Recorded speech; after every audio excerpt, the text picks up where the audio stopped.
Good morning, everybody. It is time to talk about something that's come up recently in a couple of different comments and questions, and people have been asking me this. How do I break into the cloud market?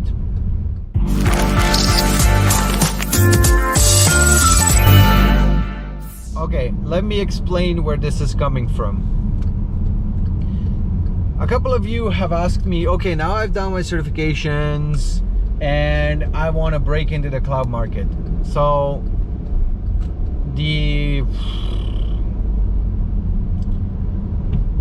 lately I've been noticing that a lot of people have been putting so much emphasis on certification and not enough emphasis on actual real world experience. That's a key difference with cloud technologies, with all the new technologies. It's not about getting certified before you start working with it. Traditionally, we have a lot of different providers, vendors, technology partners, anyone who let you work with their system or their branded device or something like that would require you to certify before you start working on it. For example, I remember a lot of times when it was the big brand names, the big computer server storage brand names, we had to get a person certified, which meant go on a course, get certified, and now you can work on the device. Now you can set up the device for a customer. Now you can offer support for that device. That means that whoever was working on that device had zero experience plus a 3-day course. Now, this is not how cloud computing is designed. Cloud computing is designed to be easy to consume from the get-go, right? So AWS was designed without courseware, without training. They explicitly had their goal as this product is going to be so simple to consume that no training will be required. Now, of course, you need to know the operating systems, you need to know networking, you need to know all other kinds of stuff that are sort of adjacent to cloud computing when we talk about consuming these services. So if you have the knowledge from an enterprise, you technically can start consuming services straight off the bat without any training, without any certification. And this is coming from somebody who does training and certification prep for their living, right? I'm an instructor for AWS, I'm an instructor for Google Cloud, I'm an instructor for OpenStack, and what I'm going to tell you is go start working with it first, because that's how the training is designed.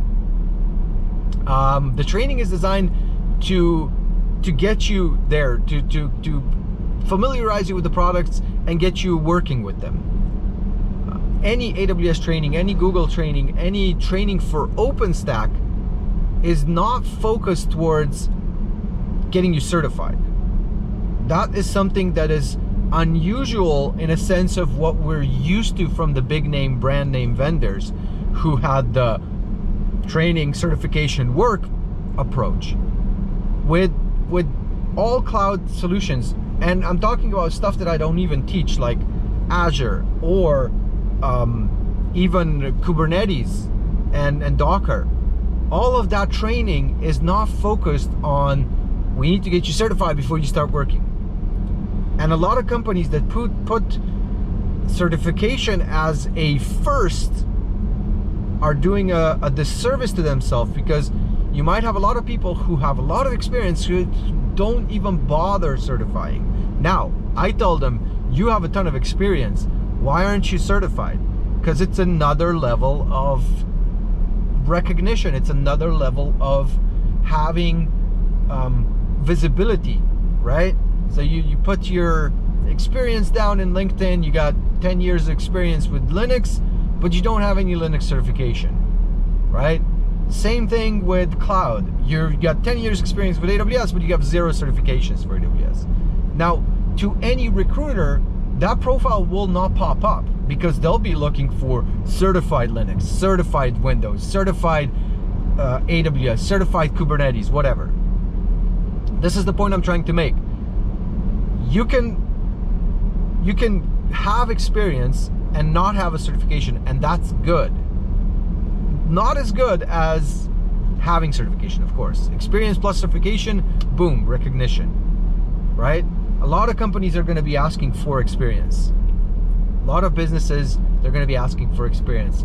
And honestly, questions like, I want to pass all the associate certifications and then break into the AWS market. I had that exact question. Okay, now that I've passed the SysOps developer and solutions architect associate certifications for AWS, how do I break into the market? Well, you started at the wrong end. Unfortunately, what you need is experience. And the beauty of cloud computing, the beauty of these solutions is that you have so much free stuff that you can get, right? You got the free tier in AWS, 12 months of tons of free services. A lot of demos that you find in the docs, in the AWS docs, they will even tell you this demo is eligible for free tier. So that means if you've just opened your account, you got 12 months of free tier, and if you follow along with this demo, it will cost you $0, right? Google gives you, I think, $300 worth of credits. Azure, I don't even know. Right now, they even like suspended free tier accounts because they had constraints during the COVID, the start of COVID. I don't know what's happening there.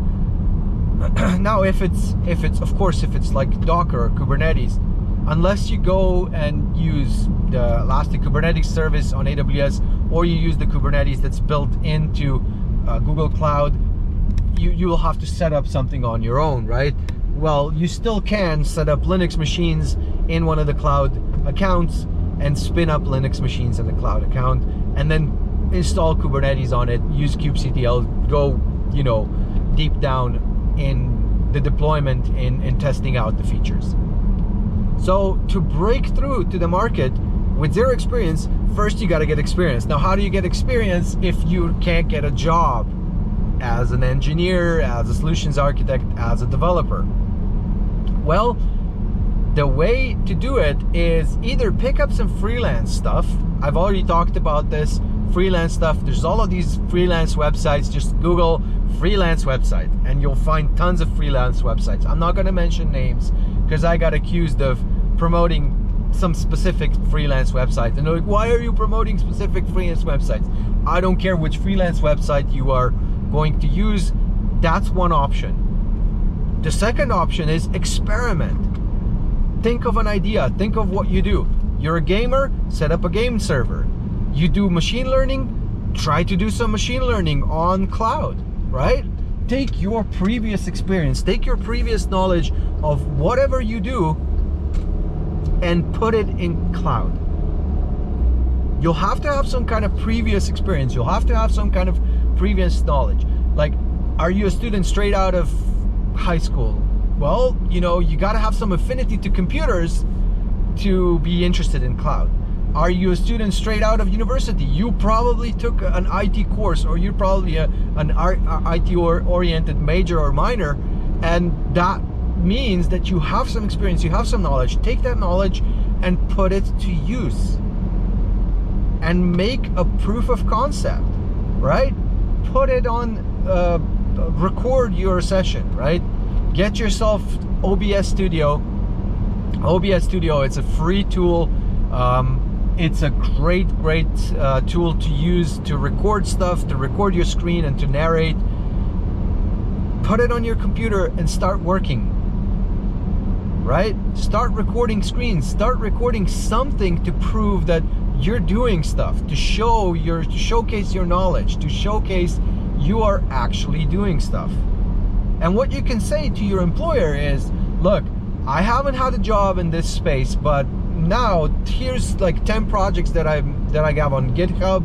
Here's my YouTube videos of my proof of work, right? Of actually designing stuff and building it and explaining what I did along the way, right? And here's my solutions architect certification because I want to be a solutions architect, right? Here's my solutions architect associate certification because I want to be a solutions architect.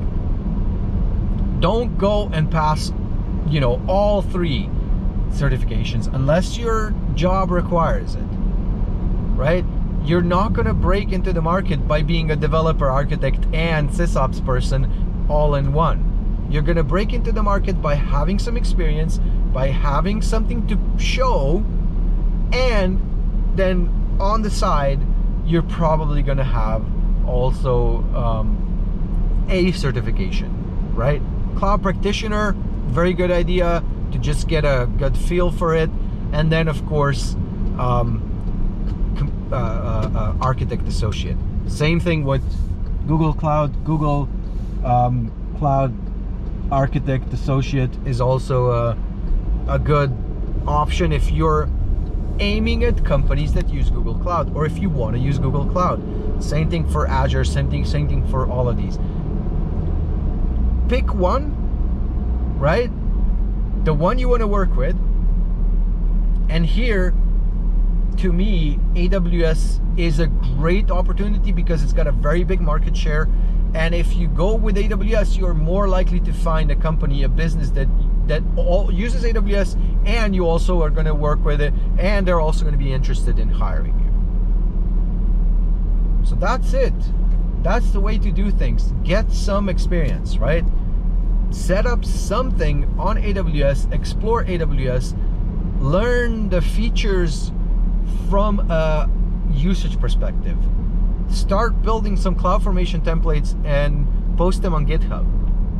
That's the way to do things, right? Experiment, experiment, experiment. And then get certified, and by golly, you have a much better chance of breaking through into the business than just getting a certification and thinking, yeah, that's all I need. And the companies that do recognize that experience is important are going to filter out anybody who doesn't have experience, right? You're going to get rejected off the bat, even if you're, you know, a brilliant sysadmin, developer, architect. You are going to get rejected if you show 0 experience, right? Put a line in and say 1 year of experience with experimenting on AWS. Right? It's better than 0, right? I passed an exam that shows I have experience with AWS without having experience with AWS. That's essentially what you're saying if you have an associate certification and you're showing 0 experience. I'm gonna leave it at that, and I'm gonna say thank you very much for watching. And if you find my channel interesting, if you find my rants amusing, then please consider subscribing, and I will see you in my next video. I have some cool stuff coming up. First thing, I have some of these walks and drive sessions. Second thing I'm going to be doing is I'm going to be setting up a new machine learning rig. I'm doing this project where I'm going to actually need a local computer, so I'm stepping away from the cloud. And I will be actually adding some pretty interesting hardware.